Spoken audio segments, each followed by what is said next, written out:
I think we're all familiar with the traditional stories surrounding ghosts and ghost sightings. There are many different stories about them, but I thought I'd mix it up a little bit for you today and talk about a different kind of ghost light.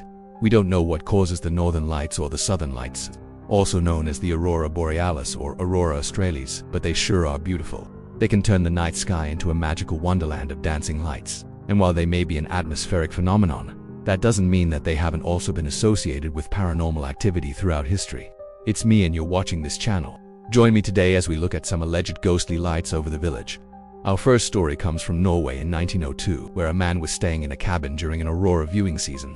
It had been 2 years since he had last seen the aurora, and he had hoped to catch another glimpse of them during his stay in the cabin. On the second night, as he sat by the window writing, he saw the dark curtains of night being parted by a ray of pale moonlight. The moonlight lit up the snow-covered landscape like daytime, but then, just as quickly as it appeared, the light was gone. The next evening, the man woke to the sound of thunder and hurried outside. He watched as dark clouds swept across the sky. Lightning flashed and the clouds glowed red. As he stood there, paralyzed with awe, he felt a cold wind on his face and the air filled with a strong ozone smell. Then he saw a ray of white light shoot across the sky from one mountain to the other. It was accompanied by a loud roar like the sound of a waterfall. He went back inside and waited. Soon enough, the clouds were glowing green and the mountains seemed to be shining brightly. When he went outside again, he could see even more bright patches of light on the mountains. They were not reflected moonlight. He estimated that each flash of light was about 300 feet apart. The next day, when he returned to the spot where he had witnessed the lights the previous evening, he found that the snow had been burned away and the grass beneath it had turned brown. In fact, the grass had been scorched. It was no longer soft and pliable, but crisp like burnt paper.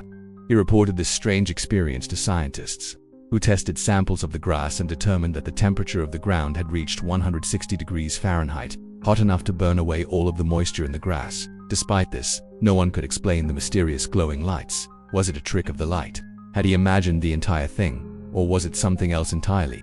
Next, let's take a trip over to Greenland. This is a big island that sits far north near the Arctic Circle. Because of its location, it experiences quite a few auroras every year. One night in 1938, the sky suddenly became illuminated by a red glow. It was so bright that people were able to read newspapers outside. Then flashes of red light began sweeping across the sky. Some people thought that it was the end of the world, but it lasted only a few minutes and then everything was normal once again.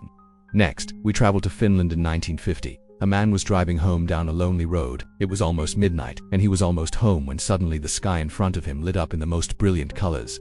At first he thought that it might be the northern lights, but when they didn't move, he realized that they weren't.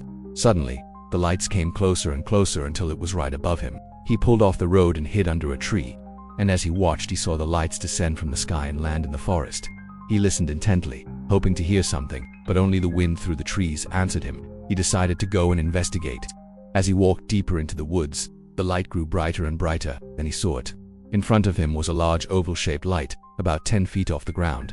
Inside the circle of light, he could see the shadows of 3 humanoid figures standing close together. He tried to make out their features, but they were too blurry.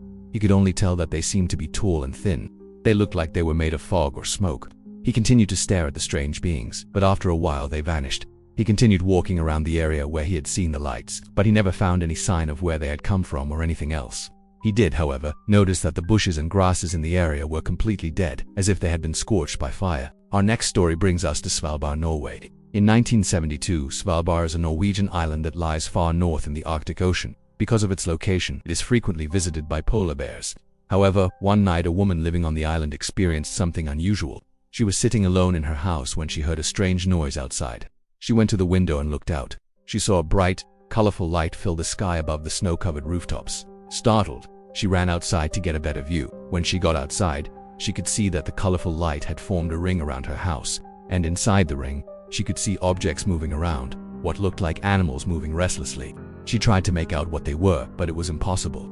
After a minute or so, they disappeared and she went back inside. Still shaken by what she had just witnessed, she called her husband, who was working late at the mining hospital, and told him what she had seen. He told her to stay inside and he would come home as fast as he could.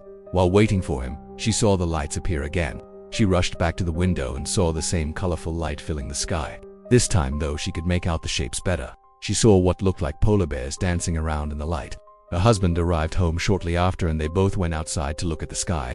By then, the light had become a spectacular display of color, and the dancing shapes were easy to see. They grabbed their guns and headed out into the night to shoot some bears, but when they got outside, the lights were gone and they never saw them again. However, the next morning, when they went outside, they noticed that there were strange tracks in the snow, tracks that were not made by any polar bears. What could the tracks have been made by? Were they left by those strange dancing lights? Our next story takes us to Russia in 1989. One night, strange lights filled the sky. They danced and moved around erratically. It was such a spectacular sight that thousands of tourists gathered to watch. They were amazed and awed by the beautiful colors and strange shapes. The lights were moving faster than usual and seemed to be interacting with each other in strange ways. No one had ever seen anything like it before. Then suddenly, one of the lights descended from the sky and landed in a field. Everyone watching gasped as they watched the light come down. The light landed and people started running towards it, eager to get a closer look. As they crowded around the light, it lifted slightly and then shot upwards, disappearing into the sky. Those who witnessed the event were shocked and confused. No one could explain what they had seen. As you can probably tell by now, there have been countless similar sightings all across the world. While the northern lights are a beautiful natural phenomenon, they have been known to inspire fear as well as wonder. Whether you believe that these strange lights have a paranormal cause or a perfectly natural one, they are certainly worth witnessing at least once in your life. Which of these lights over the village frightened you the most? Let me know in the comments below. And if you've ever seen the northern lights, have you ever seen anything strange happening with them or around them? Again, let me know in the comments. Thanks for watching. Remember to hit that subscribe button so you don't miss out on future videos. Thanks again and I'll see you soon. Bye.